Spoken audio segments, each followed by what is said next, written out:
All right, let's move on to the Ironclad. This will be my last video on the version 99.1 patch. After this, I'm going to start Defect on the beta patch, unless they drop the balance changes to the default branch before I start, but that would be very impressive. That said, I was surprised they dropped the first balance patch within 2 weeks anyway. But not too many changes, so I feel like we still have a lot of good information here. But let's find out. We're jumping in, starting with Aggression. Aggression is a 1 energy power. At the start of your turn, put a random attack from your discard pile into your hand and upgrade it. This upgrades to having Innate. I like that each character seems to have their own variation on drawn additional card per turn. And the Ironclad's is interesting. It is very attack focused. It upgrades it, which isn't always relevant because you have upgraded attacks that can't be upgraded anymore. That said, this one is not terribly impressive to me. I actually end up comparing this card to Stampede very often, and I like Stampede a lot more because this draws you a card, but Stampede plays a card, and that's extremely efficient. This card's perfectly good. There's nothing wrong with this card, but just like all the extra draws per turn, this is going to go in the middle. Barricade, welcome back. This is a 3 energy power that says block is not removed at the start of your turn, and when upgraded, this costs 2. Barricade, let's just get this out of the way, is one of the most powerful cards in the game. The effect that this card has on gameplay is absurd. And the reason is blocking strategies can vary. Generally speaking, the best blocking strategies are the ones that can give you block consistently over multiple turns. But there are blocking strategies that are just better suited to giving you a lot of block within a single turn, but then it goes away and all of your efforts were for naught, and you might not have even put it together on the turn that your enemy had their biggest attack. Barricade says, I got you. You want to get block every turn? I'll hold on to it. You want to collect all your block in a single turn? Please do.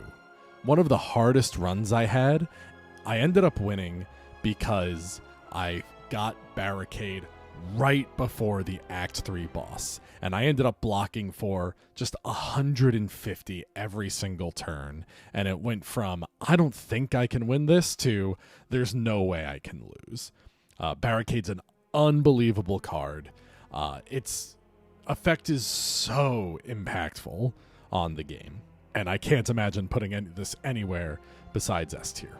Next we have Brand, a 0 cost skill that makes you lose 1 hit point, it exhausts a card, and you gain 1 strength. When upgraded, this gains 2 strength. I really like this style of card. In Magic the Gathering, it's called a charm effect, where the cost is really low, but it does multiple things all together can add up to a valuable effect. And at 0 energy, getting all these different synergies, the loss of hit point synergy, the exhaust synergy, even the strength synergies with multi-attack cards, this card's really cool.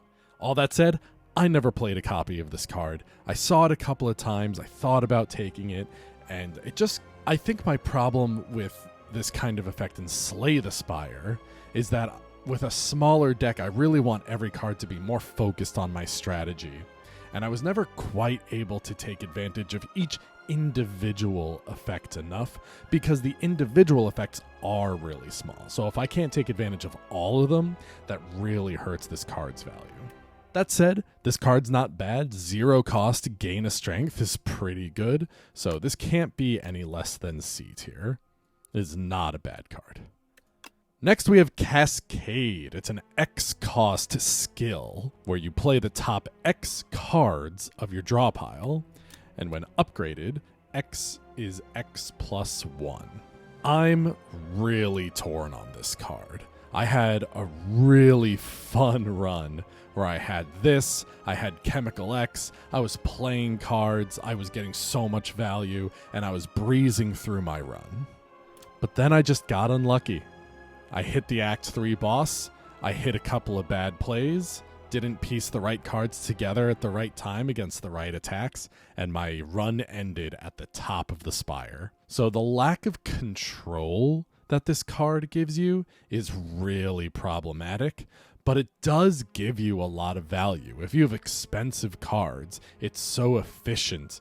And honestly, there's value to be gained in removing the need to strategize, where you could argue this is harder to strategize with because you're given random information, but you're really allowing yourself to just accept whatever random effect happens and let that dictate the outcome, and the strategy comes in just building up how many potent random effects you have available to you.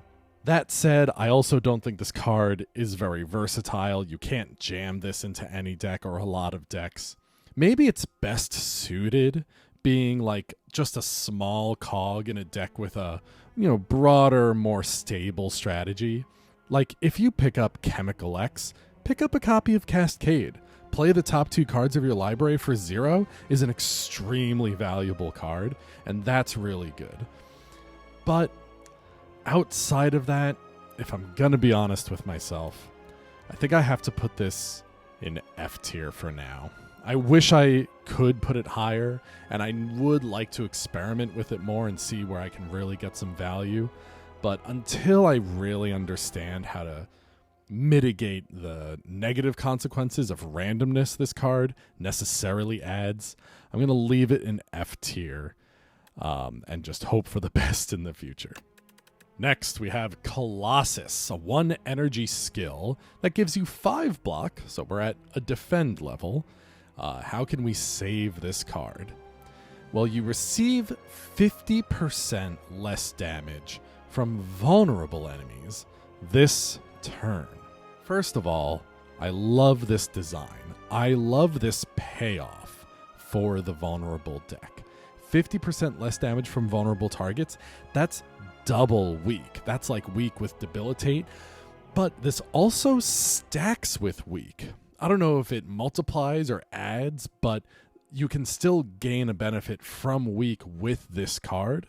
This is a powerful defensive card. It does ask that you have the ability to put vulnerable, which I didn't find in every deck I played, but it was in enough decks that I think this card deserves a solid spot in A tier. It takes a little setup, but it's a huge impact. Especially because there's not a lot of cards that apply weak in the Ironclad. So I think this becomes more valuable because of that. And when you upgrade, this gains you 8 block, just like it defends. Next, we have Conflagration, a 1 energy attack that deals 8 AoE damage, but it also does 2 additional damage for each other attack you played in that turn. Conflagration, on the scale of Rare's power level, is just a good strike plus, but it is a good strike plus. I did end up using this card a number of times. There's a lot of interesting ways to play multiple attacks and really increase this card's damage, but the ceiling on this card is low enough, at least compared to other rares, that I'm going to put this in B tier, but the high part of B tier. This is a card that's better in some decks than others. If you're relying on expensive attacks, it's not going to be as good.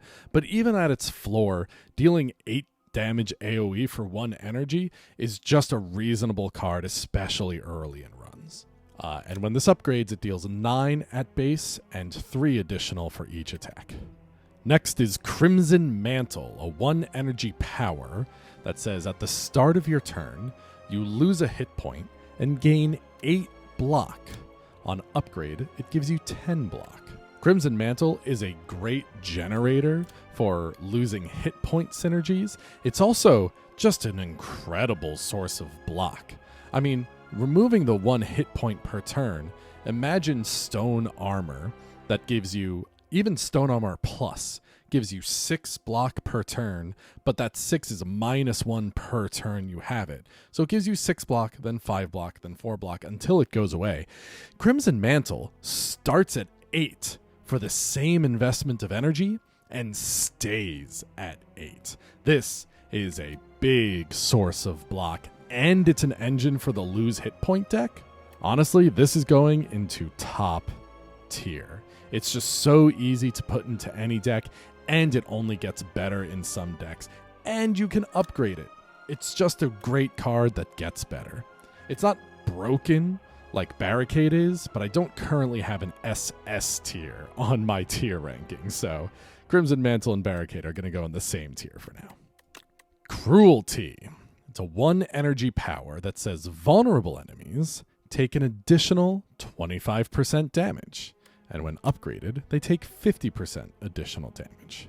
Now, I don't know how I feel about this card existing in the same world as Lethality, which is an uncommon in the Necrobinder and starts at increasing damage by 50% and goes up to 75.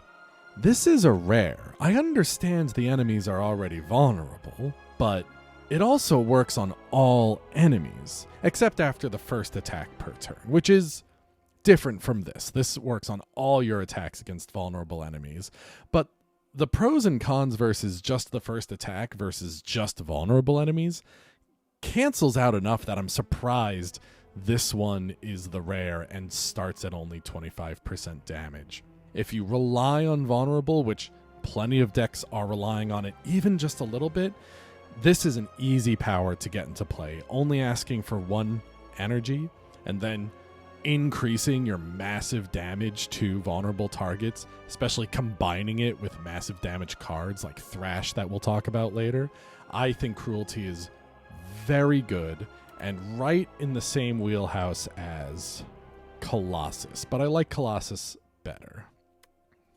Next, we have Dark Embrace, back from Slay the Spire 1. This is a 2 energy power that says whenever a card is exhausted, you draw a card, and on upgrade it costs 1. Actually, I haven't seen this card in all of my runs, and I think it would be very good. Exhausting is a very reliable strategy, and being able to replace that card, it's kind of like drawing a card every time you discard. Replacing the card you exhaust is really good. And imagine playing this against an enemy that puts Dazed in your deck, completely removes the downside of that right out the gate, just because they're ethereal at end of turn and then you draw an extra card. Dark Embrace has a lot of potential to be powerful, but it does need to be set up and you need to take advantage of the card draw. That's going to leave me putting Dark Embrace at the bottom of A tier. Very powerful, but needs a little more work. Next, we have Demon Form, 3 energy power. At the start of your turn, gain 2 strength, and when you upgrade it, gain 3 strength. To be clear, that's 2 or 3 strength at the start of every single turn. Demon Form is an S tier Ironclad card. This card, how do I put this? Demon Form solves the problem of having to figure out how to kill the enemy. If you play this and 1 copy of Sword Boomerang, basically any multi-attack card, you will be doing massive amounts of damage very quickly if you upgrade this, especially. And suddenly, if you can just get Demon Form into play, you don't have to play a bunch of cards to build up your Conflagration. You don't have to make targets vulnerable. You just have to wait. Wait, play Flash of Steel a couple of times, get your opponent's HP whittled down, but eventually, so long as you can spend your resources on staying alive, Demon Form promises this fight will end in your favor. Demon Form's incredible for how conclusively it solves the problem of finding a win condition in any deck. There is no deck that can't take advantage of Demon Form. So demon form is S tier. Next we have Feed, 1 energy attack. This deals 10 damage, and if the attack is fatal, which means it kills a non-minion enemy, your max HP goes up by 3. When upgraded, your max HP goes up by 4, and base damage this deals is 12. The important thing I want to say about Feed off the bat is that it's dealing 10 damage for 1 energy. There's no world where this isn't valuable at a baseline, especially early in the run. But it's worth noting, early in the run, if you get this strike plus effect and can start raising your max HP early, this card can run away with some runs. The downside is that you have to put effort into making sure that this is the card that gets the killing blow, and you have to do that all throughout the run. But this floor on this card is that you're just playing a strike plus. This card is very playable, and if you're willing to put in the effort, can increase your max HP to over 100 by Act 3, which is incredibly powerful. I do feel like that makes it a little difficult to rank, but I'm going to put Feed at the bottom of A tier, just below Dark Embrace. Next, we have Fiend Fire, a 2 energy attack. This exhausts your hand. Then, for each card it exhausted, it deals 7 damage, and that's a multi-hit effect, so it hits the enemy each time it was exhausted for 7. And after that, it exhausts itself. Fiend Fire is a transplant from Slay the Spire 1, and this card really boggled my mind in the previous game, and it still does. But this card deals so much damage. If you take advantage of exhaust effects like using the power Feel No Pain, there's the relic, Karen's Ashes, that turns exhaust into AoE damage. Fiend Fire is a powerful enabler for big exhaust synergies and is just a big attack in and of itself, so you end up impacting the board a lot. That said, this card is difficult to implement sometimes. You're not able to exhaust any hand you have, but for the most part, it's worth it. I do think this card is difficult to rank, but I do think it is an A tier card. You know what? I don't know where to put it in A tier. I'll be honest. It's tough. I feel it's a very tricky card. You can only use it the one time. It is more powerful than Feed. I do believe that, but I'm going to leave it next to Dark Embrace No, I'm going to put it above Dark Embrace, but right next to it. These are the cards that are really big exhaust payoffs. And trust me, getting them together is no joke. So that's Fiend Fire. Next we have Hellraiser. Okay, Hellraiser is a 2 energy power, and it says whenever you draw a card containing the word strike, that card is played against a random enemy. This is such a ridiculous card, but I love that they're adding more payoffs for the quote-unquote strike deck. And this is a payoff for it. Not even having to cast it yourself, it just gets played automatically. It's a shame that it's random, but Hellraiser looks like so much fun. That said, I've never cast this card. If you've cast this card and had a good time with it, please let me know. Until then, I will just have to daydream about the days of playing my perfected strike, pommel strike, ironclad deck. And in the meantime, I'm going to put this in F tier, but above Cascade because I have big dreams. Next, we have Impervious, a 2 energy skill that gives you 30 block, and then it exhausts. This upgrades to giving you 40 block. This is the classic kind of card with Barricade. Generally, you want to spread out your block value over multiple turns, but sometimes you can just get a lot of block in a single turn, and Barricade lets you play Impervious on any turn and get value from it no matter what. Impervious is a classic target for copy effects, casting the card multiple times. Impervious is the biggest block card in the game, which doesn't make it the most powerful block card, but it does mean that its synergies are going to be the most potent. That said, I'm going to leave it in the middle of A tier. No, actually, I'm going to put it just above Cruelty, but below Colossus. Costing one less is a big deal. Next, we have Juggernaut. Juggernaut is a 2 energy power that says whenever you gain block, deal 5 damage to a random enemy. The strategy in the Ironclad, the pieces of the puzzle you really want to put together, you're looking at exhaust cards, you're looking at Feel No Pain that gives you block whenever you exhaust, and then you're looking at Juggernaut that deals 5 damage or 7 when upgraded to a random enemy whenever you gain block.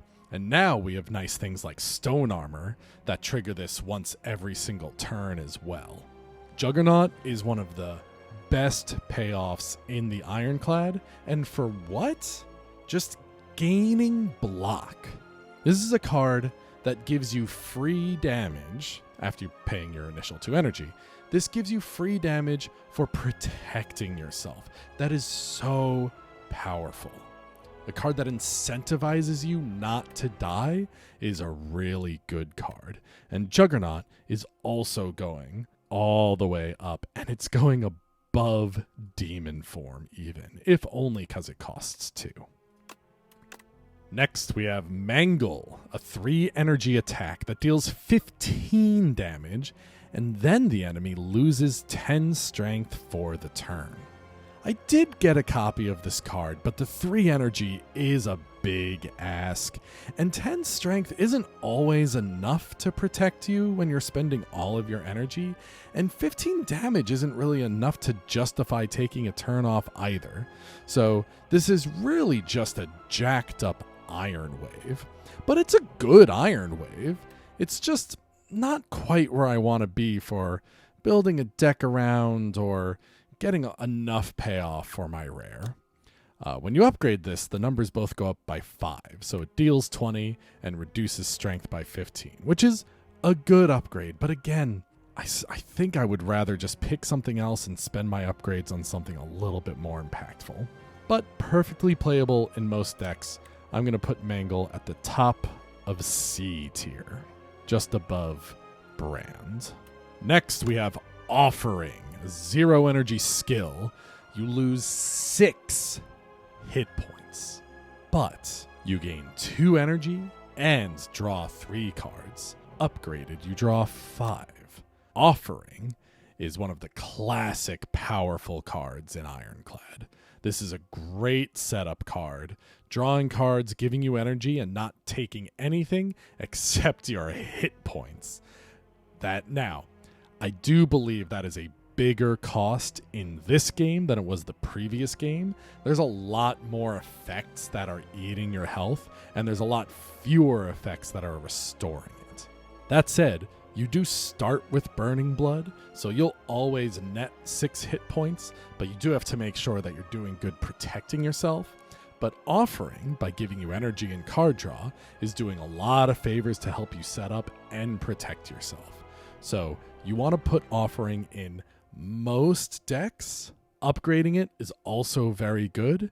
It's a constant battle to manage your hit points in the Ironclad nowadays. So it's just something to be aware of.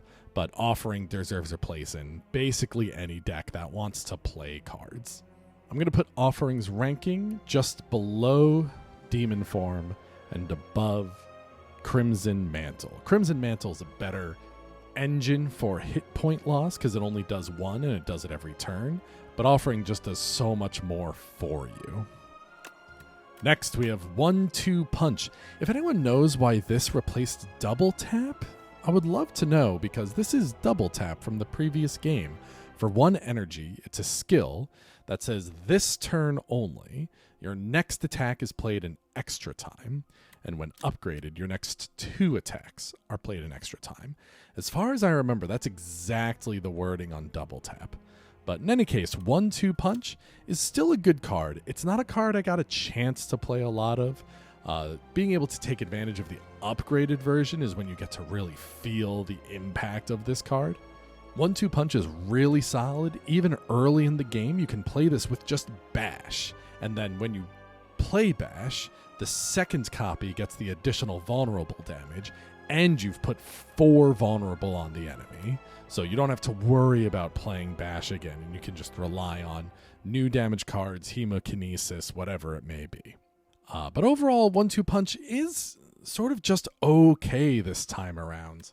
I don't think it's enabling any bigger combos or strategies outside of just minor efficiencies throughout combats and the run. So I'm going to put this card just under Conflagration for requiring a bit more setup in the B tier. Next, we have Pact's End. Pact's End is a 0-cost attack, but you can only play it when you have 3 or more cards in your exhaust pile. But when you do play it, it deals 17 damage to all enemies. That is a lot of damage for 0 energy. And 3 cards is not asking a lot, especially in an exhaust-heavy character like the Ironclad. Pact's End, when I had it, was just extremely impactful. Early on in a couple of combats, it could just function as a curse, but once it stops, it's one of your most powerful attack options.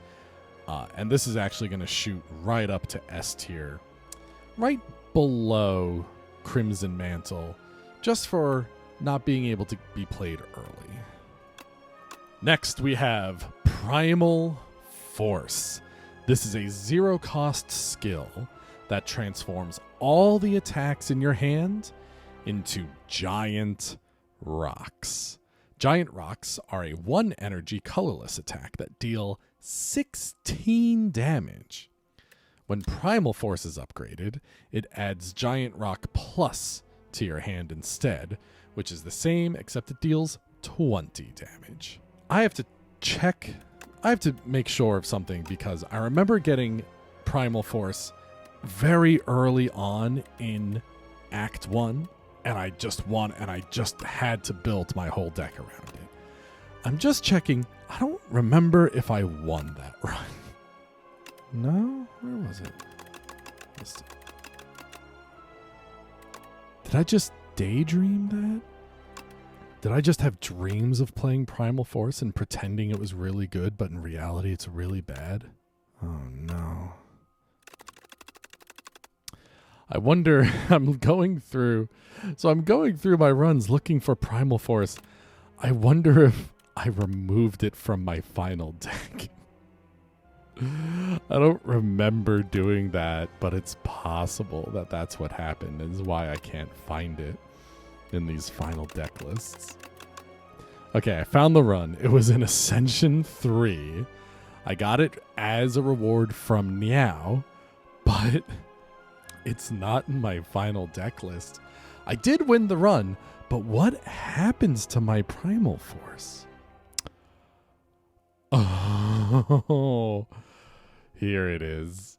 So at the Act 3 Ancients, I chose to take Tanks' Mauls, which necessarily transform 6 cards into Mauls.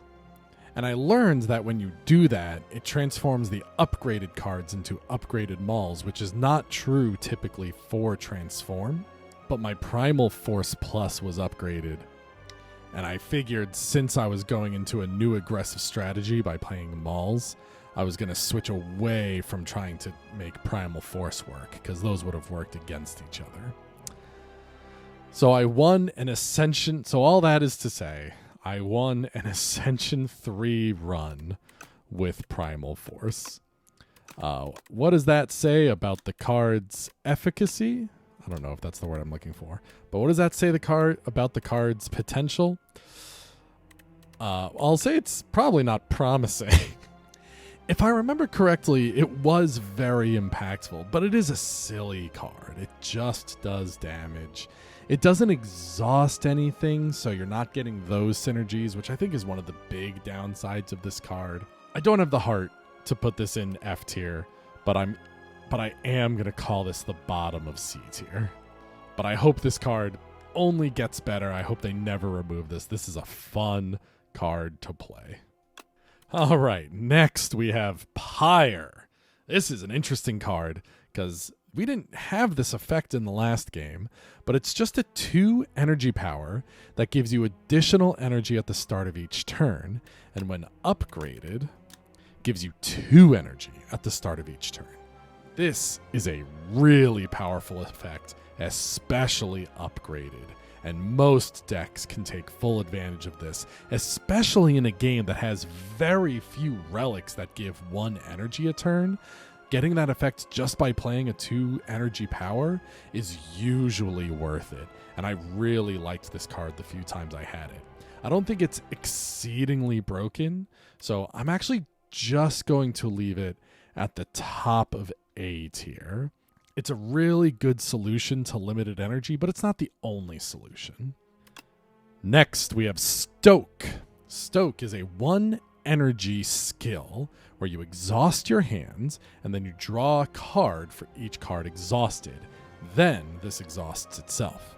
Now, it's worth noting that this card does have a patch in the beta branch for it, where this is getting changed. If it stays for the next patch in the default branch, this card becomes a 1-cost skill that exhausts your hand, and instead of drawing a card, you add a random card to your hand for each card exhausted. So, as I mentioned briefly earlier, this is very much in the vein of preventing infinite combos. That's where that balance change is. And adding random cards to your hand is similar to drawing a card. It is a little bit worse. It can randomly be better, but the less predictability does make it worse on average. However, I do think that makes this card more fun, but in either case, I haven't played this card yet. And I don't have a really good way of judging how valuable it is, especially now that its infinite combo potential has been removed. I'm just going to call this the top of C tier, but I don't really have a good sense of where this should be. I really need to play this card. And these effects that exhaust your hand and have exhaust synergies, I feel like are really difficult to imagine how to use consistently. So I'll leave it at top of C for now. Next is Tear Asunder. For 2 energy, it's an attack that deals 5 damage, but hits an additional time for each instance you've lost hit points throughout the entire combat.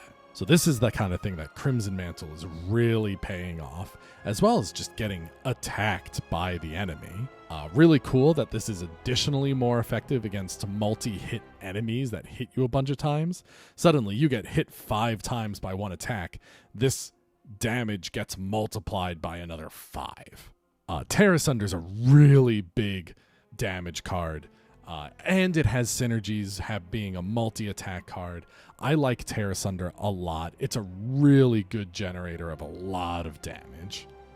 That said, it is just a damage card, so I'm going to put it at the top of B tier, but it really, in my mind, sets itself apart from the rest of the B tier cards. Next is Thrash. This is a 1 energy attack that deals 4 damage twice, which is a good rate. But after you play it, it deals the damage and then exhausts a random attack in your hand, adding the damage from that card to this. So this does activate exhaust synergies. As a big fan of Bludgeon, this is really good with Bludgeon, because then suddenly you're just adding your 42 damage Bludgeon to this, and that makes this card deal 42 plus 4 is 46. Times 2 is 92 damage for 1 energy. The damage on this card can scale really quickly. And it's a lot of fun to play, and it has exhaust synergy. I'm going to leave this right next to Tear Asunder, but I'm going to put it above it because I do think it's a little, well, I don't know. I think I'm just going to put it above it because it costs 1 energy for now and has exhaust synergies. It doesn't scale as much with strength, but it does scale a little bit. So I think they're very similar in power level, but I'm going to give the advantage to Thrash. And last but not least is Unmovable. This is a 2 energy power that says the first time you gain block from a card each turn, double the amount gained. When you upgrade it, this costs 1. I'm not going to lie, I think Unmovable is one of the best powers that you can get. There's an ancient relic that you can get from Pyre, the melting dragon, that gives you the same exact effect, except it's once every 2 turns. But having this on a power that you can play, in my mind, is so powerful. I find this effect is just incredible every time I have it. And every time I see Unmovable, I jump on the opportunity to take it. I'm actually going to put Unmovable just above Offering and right below Demon Form, because I think Demon Form is a lot more impactful, but this is a whole defensive strategy in and of itself. And that's it. I think the Ironclad has a lot of really good rares, especially some rares that are, just utterly broken. I mean, Barricade was really good in the first game, and that has not changed. It feels like one of the few consistent solutions to beating the double Act 3 boss on Ascension 10. So we'll see if these cards get changes. Honestly, I think Barricade would deserve to cost 4 and 3 on an upgrade. I think that would be fair, which is just goes to show how powerful of an effect it is. But that's the Ironclad rankings. This was my last tier list on the initial balance patch. I'm going to be moving to the beta branch to play with the new changes, but I'm going to be going to defect next, and the defect had very few changes, so things are going to stay pretty consistent going forward. But I hope you enjoyed this video. Thank you so much for your support. Again, I've been having a lot of fun, and I look forward to the next one.